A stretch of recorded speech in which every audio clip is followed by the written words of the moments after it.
आगे बढ़ते हैं। पीएम मोदी ने कोरोना के मौजूदा हालात की समीक्षा के लिए राज्यों के मुख्यमंत्रियों के साथ आज बैठक की। सूत्रों के हवाले से जो खबर आई है उसके मुताबिक कई राज्यों के मुख्यमंत्रियों ने लॉकडाउन बढ़ाए जाने की मांग की है।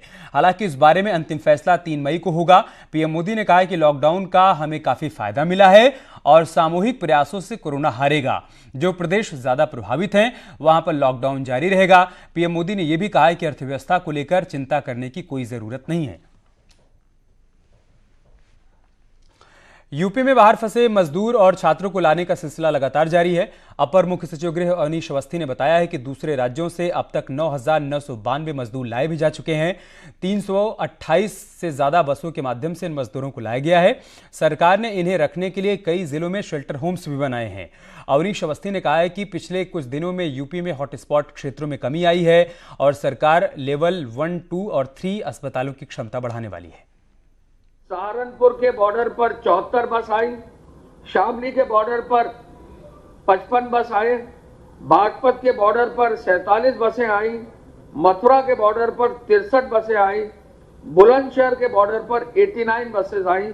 328 बसें कल आई हैं और कल 9,992 लोग जो है आए हैं हमारे प्रदेश में। जनपद में 15 से 25 हजार लोगों के लिए क्वारंटाइन सेंटर, यानी लगभग 10 से 15 लाख से अधिक लोगों को क्वारंटाइन सेंटर में रखने की क्षमता बनाने का निर्देश उन्होंने दिया है। ये बहुत ही महत्वपूर्ण निर्देश है। उधर राजस्थान के कोटा से छात्रों को लाने के बाद प्रदेश सरकार हरियाणा में फंसे मजदूरों को वापस ला रही है। आजमगढ़ में परिवहन निगम की बस से 181 मजदूरों को लाया गया। इन्हें अलग अलग जगहों पर बने क्वारंटाइन सेंटर्स में 14 दिनों तक रखा जाएगा। जिन बसों से इन मजदूरों को लाया गया था उन बसों को रोडवेज परिसर में ही सैनिटाइज भी किया गया। मजदूरों की घर वापसी की योगी सरकार के महाअभियान के तहत सुल्तानपुर में 103 लोग लाए गए। इनमें से ज्यादातर मजदूर हरियाणा में थे। 4 बसों में भरकर इन सभी को लाया गया। इसके बाद उन्हें 14 दिनों के लिए क्वारंटाइन किया गया है। स्वास्थ्य विभाग की टीम सभी की मेडिकल जांच करवा रही है। अगर उनमें से कोई भी संक्रमित पाया गया तो उसे आइसोलेशन वार्ड में ही भर्ती किया जाएगा।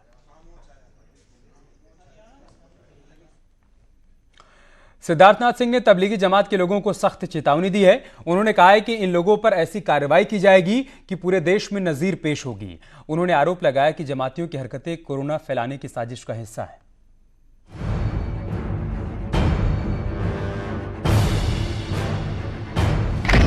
तबलीग के जाहिल जमातियों को सरकार बख्शने के मूड में नहीं है।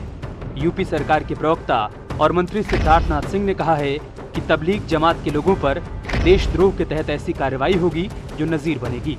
उन्होंने कहा कि ये जमाती अस्पतालों में बिरयानी मांगते हैं, नॉनवेज मांगते हैं। ये सब साजिश का हिस्सा लगता है। देखिए, ये दुर्भाग्यपूर्ण है।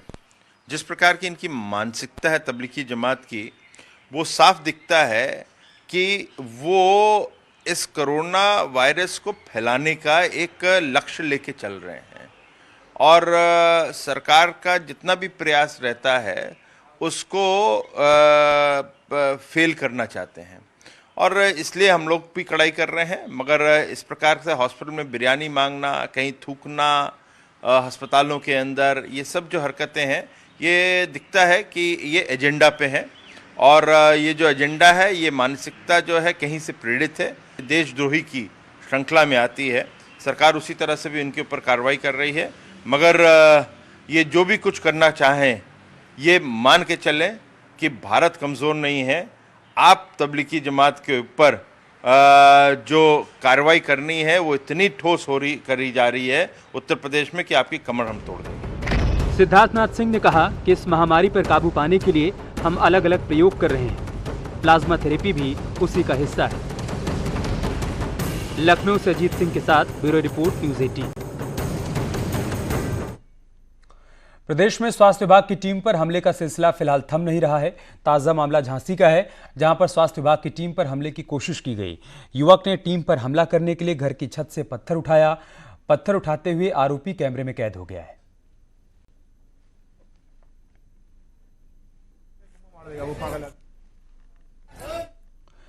कोरोना के खिलाफ जारी जंग में पुलिसकर्मी एक योद्धा की तरह दिन रात डटे हुए हैं, लेकिन इस दौरान ऐसी भी तस्वीरें दिखती हैं जो शर्मसार करती हैं। कानपुर में कुछ ऐसा ही देखने को मिला, जहां पर एसएसपी की मौजूदगी में डीएम ब्रह्मदेव राम तिवारी ने जूते साफ करवाए। पुलिसकर्मी से जूता साफ करवाते उनका फोटो वायरल हो रहा है। कांशीराम हॉस्पिटल के बाहर की तस्वीर है। ये अधिकारी हॉस्पिटल का निरीक्षण करने के लिए पहुंचे थे, लेकिन ये तस्वीरें वायरल होने के बाद डीएम अब सफाई दे रहे हैं। डीएम ने कहा है कि वो झुके तो उन्हें देखकर सुरक्षाकर्मी भी झुक गया और जूता सैनिटाइज करने जैसी कोई बात नहीं है। तस्वीरें आप देखिए, सामने डीएम साहब का जूता है और ये पुलिसकर्मी उनके जूते को साफ कर रहा है, लेकिन डीएम साहब अब सफाई दे रहे हैं कि वो झुके तो पुलिसकर्मी भी झुक गया, जूता साफ करने जैसी कोई भी बात नहीं है। लेकिन फिलहाल ये तस्वीरें सारी कहानी खुद ब खुद बयां कर रही हैं। सोशल मीडिया पर एक तस्वीर वायरल करके कुछ दुष्प्रचार किया जा रहा है। उसकी सच्चाई के बारे में मुझे इतना ही कहना है कि कांशीराम अस्पताल जो कोरोना अस्पताल भी है, वहाँ के निरीक्षण के पश्चात पोर्च में जब डॉक्टरों की टीम और पुलिस के साथ बातचीत हो रही थी तो मुझे अपने जूते के नीचे कुछ फॉरेन पार्टिकल सा महसूस हुआ और मैं झुककर देखने लगा। उसी समय जो बगल में खड़े सुरक्षाकर्मी थे वो भी नीचे कुछ देखने का प्रयास करने लगे। इस घटना की केवल इतनी ही सच्चाई है। धन्यवाद। प्रदेश सरकार ने 30 जून तक किसी भी तरह के सामूहिक कार्यक्रम पर रोक लगा रखी है, लेकिन गाजीपुर में लॉकडाउन की धज्जियां उड़ाई जा रही हैं। ताजा मामला सदर कोतवाली क्षेत्र के रघुनाथपुर गांव का है। इस गांव का एक वीडियो वायरल हो रहा है, जिसमें एक शख्स करीब 50 लोगों को बाटी चोखा की दावत दे रहा है। हद तो तब हो गई जब इस दावत को बाकायदा फेसबुक पर लाइव किया गया। बताया जा रहा है कि उमा कुशवाहा आने वाले पंचायत चुनाव में ग्राम प्रधान का चुनाव लड़ने वाला है, जिसको लेकर उसने ये दावत दी थी। वीडियो वायरल होने के बाद एसपी ने अब कार्रवाई की बात कही है। कोतवाली सदर जनपद गाजीपुर के अंतर्गत प्रकाश में आया है, जो रघुनाथपुर गांव का ऐसा लोग बता रहे हैं। उस वीडियो को हमने इंस्पेक्टर कोतवाली सदर को भेजा है। जांच करके अगर सत्यता पाई जाएगी तो अभियोग पंजीकृत करके इन लोगों के खिलाफ कार्रवाई की जाएगी। पुलिस की सख्ती के बावजूद बहुत से लोग लॉकडाउन का पालन नहीं कर रहे हैं। जालौन में भी कुछ लोग रेड जोन में कार से तफरी मारते हुए नजर आए, जिन्हें पुलिस ने सबक सिखाया। पुलिस ने रेड जोन में निकले कार सवार लोगों को कार से नीचे उतरवाया, उठक बैठक करवाई। उरई कोतवाली क्षेत्र के दलगंजन तिराहे की घटना है। लोगों ने घर की छत से इसका वीडियो बनाया और वायरल कर दिया।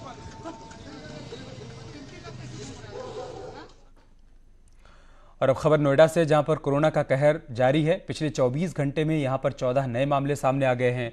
नोएडा के 2 अस्पतालों में 7 स्वास्थ्यकर्मी कोरोना पॉजिटिव मिले हैं। चाइल्ड पीजीआई अस्पताल में 6 लोग और जिला अस्पताल में लेबर रूम की नर्सिंग स्टाफ की कोरोना पॉजिटिव मिलने के बाद जिला हॉस्पिटल को सील कर दिया गया है।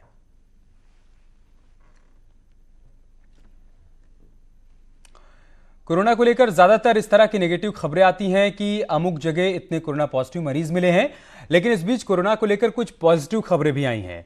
लखनऊ में 2 और मेरठ में 2 हॉटस्पॉट इलाकों में कोरोना पॉजिटिव मरीज नहीं मिलने के बाद अब उनको ग्रीन जोन में तब्दील कर दिया गया है।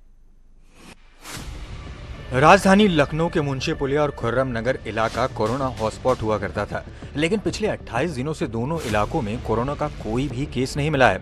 इसलिए प्रशासन ने दोनों हॉटस्पॉट को खत्म करने का फैसला लिया है। हॉटस्पॉट खत्म होने से लोगों ने मनोवैज्ञानिक रूप से राहत की सांस ली।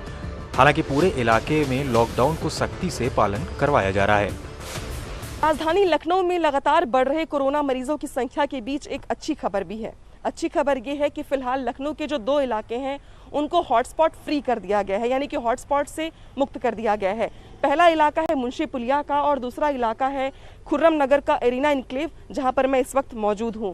देख सकते हैं आप कि यही वो रास्ता है जो एरिना इनक्लेव कॉलोनी के लिए जाता है, और ठीक इसी रास्ते से अंदर एक रास्ता है जहां पर 1 महीने पहले एक युवक जो थे वो कोरोना संक्रमित पाए गए थे। पेशे से डॉक्टर थे वो, जिसके बाद उनको एडमिट करवाया गया था, उनका इलाज चला। फिलहाल 28 दिनों से यहाँ पर कोई कोरोना का मरीज नहीं मिला है। मेरठ से भी राहत भरी खबर आई है। यहाँ 2 हॉटस्पॉट ग्रीन जोन में तब्दील हुए हैं। हरनामदास रोड और सूर्यनगर में पिछले 28 दिन में एक भी पॉजिटिव केस नहीं आया। लिहाजा इन दोनों हॉटस्पॉट्स में अब बंद पड़े गेट खुल पड़े, जिससे इलाके के लोगों ने राहत की सांस ली है। मेरठ से राहत भरी खबर है। यहाँ 2 हॉटस्पॉट्स ग्रीन जोन में आ गए हैं।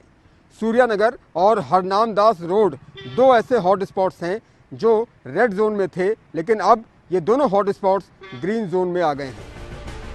सरकार ने जो लॉकडाउन का फैसला लिया उसी का नतीजा है कि अब कोरोना मरीजों की मिलने का ग्राफ गिर रहा है और कल तक जो रेड जोन थे वो अब ग्रीन जोन में बदल रहे हैं। ये एक सकारात्मक संकेत है कि कोरोना के बस अब गिनती के दिन बचे हैं और कोरोना हारेगा, देश जीतेगा। Bureau report, news 18। अभी तक कोई ऐसी वैक्सीन नहीं बनी है जिससे कोरोना का सही तरीके से इलाज किया जा सके, लेकिन इस बीच एक चीज देखने को मिली है, जो मरीज कोरोना से ठीक हो चुके हैं उनका प्लाज्मा दूसरों की जान बचाने में काम आ रहा है। ऐसे में कोरोना के खिलाफ जारी जंग में लखनऊ के केजीएमयू ने देश और दुनिया के सामने एक मिसाल कायम की है।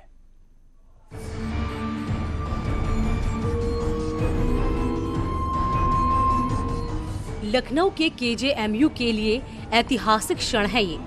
यहाँ कोरोना मरीज के इलाज के लिए प्लाज्मा थेरेपी शुरू की गई है। कोरोना पॉजिटिव से नेगेटिव हुई डॉक्टर नाजिया का प्लाज्मा गंभीर रूप से बीमार बुजुर्ग मरीज को चढ़ाया गया और एक मरीज को प्लाज्मा की पहली डोज दी गई और उसकी हालत में काफी सुधार हो रहा है। इस तरह से डॉक्टर नाजिया प्रदेश की पहली प्लाज्मा डोनर बनी है।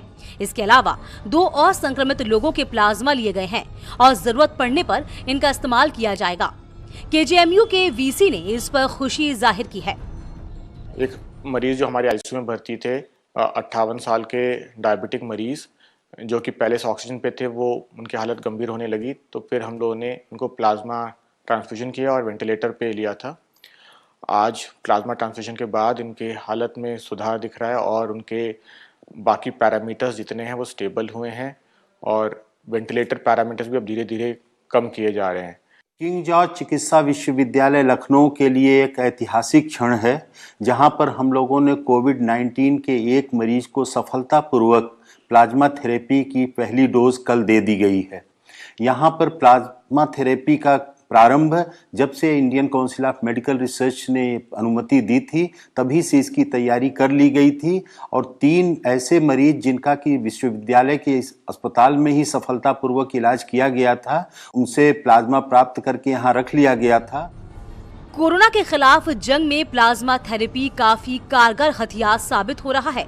अब देखना है कि कोरोना से ठीक हो चुके इन 3 लोगों का प्लाज्मा कितने लोगों की जान बचा सकता है।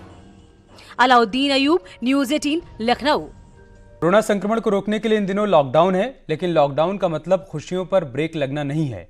सीतापुर में एक जोड़े ने घर के अंदर ही सोशल डिस्टेंसिंग का पालन करते हुए बिन बैंड बाजा और बारात के सादगी के साथ शादी की।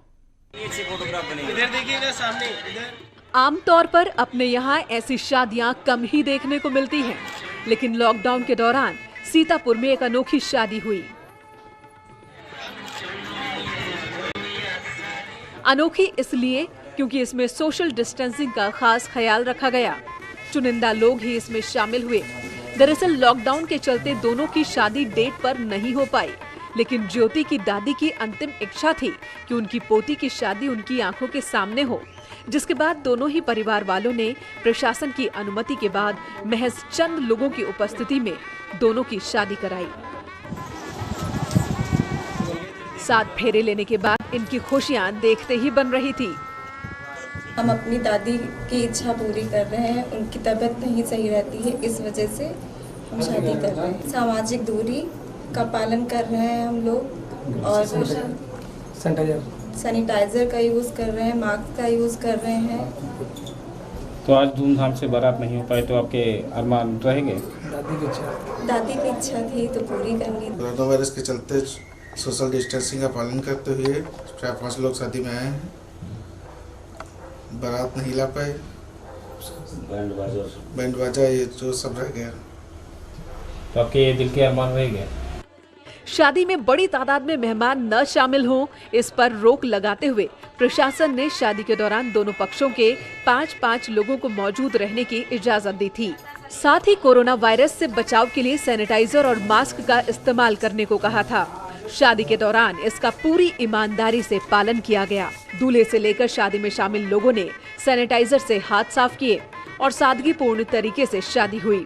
और सबसे बड़ी बात, दादी की बूढ़ी आंखों ने जो सपना देखा था वो पूरा हुआ। न्यूज़ 18 के लिए सीतापुर से संदीप मिश्रा की रिपोर्ट। और बात करते एक बड़ी खबर की। कोरोना से निपटने के लिए प्लाज्मा देंगे बॉलीवुड सिंगर कनिका कपूर। पीजीआई लखनऊ की टीम कनिका कपूर का प्लाज्मा लेगी। इसको लेकर उनका ब्लड सैंपल लिया भी जा चुका है। इससे पहले पुलिस ने उनके घर जाकर कनिका कपूर का बयान दर्ज करवाने के लिए नोटिस दिया। मामले की जांच अधिकारी जेपी सिंह ने कनिका कपूर को उनके फ्लैट पर ही जाकर नोटिस दिया। महानगर स्थित शालीमार गैलेंट अपार्टमेंट में कनिका कपूर ने खुद ही नोटिस रिसीव भी किया। 30 अप्रैल को कनिका कपूर को अपना बयान दर्ज करवाना होगा।